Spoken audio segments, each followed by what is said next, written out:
Hello, welcome to week 7. Big topics this week: inventory management and logistics, supply chain management, logistics. Uh, Inventory, as we learned in Kaizen, is a necessary evil. It makes up for a lot of things, helps operations run smoothly, but it's a large investment in money, space, and people. Uh, Terms we need to be familiar with is what do we talk about when we talk about decoupling operations? How does an inventory help us decouple modern operations?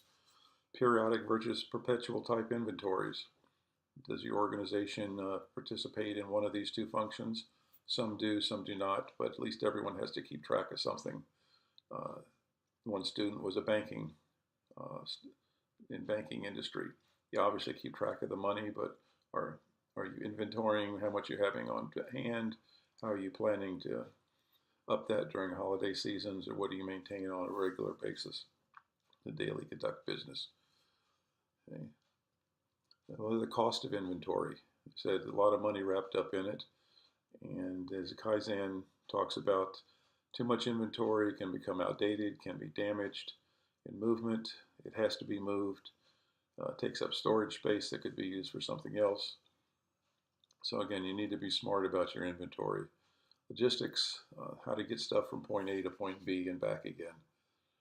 I see some good videos on FedEx and APL lines. Um, it's amazing how connected we are around the globe. Uh, what happens when things get tied up? I know while I was at Deere, there was a longshoreman strike in Los Angeles. So many parts coming from Asia headed for John Deere factories were held up. Ships could not get unloaded. Customs issues, things can't get across the borders due to improper paperwork or whatever. All these disruptions, and then you have the natural disasters, fires, floodings, tornadoes, hurricanes.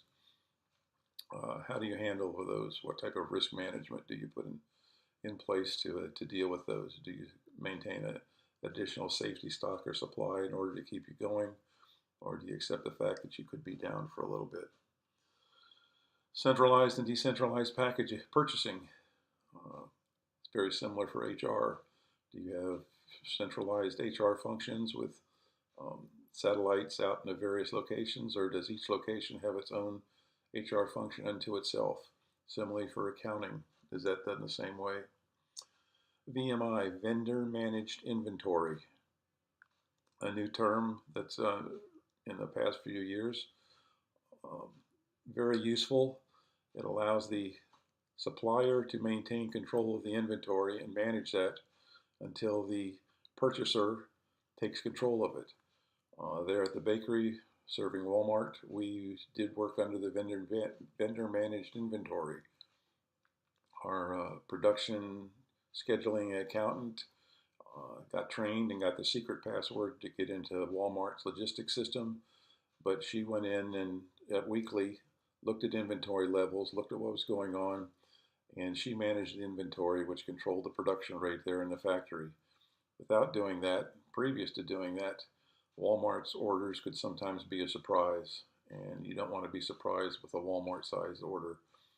It can really put you behind the ball. So vendor managed inventories, good process. Hope some more people have experienced that, and we'll talk about that. This is week 7. One more week to go. Final test coming up next week. It'll be a short week. It ends on Friday. So best wishes to all. Enjoy the week. Hope you're enjoying the course and getting out of it what you wanted to.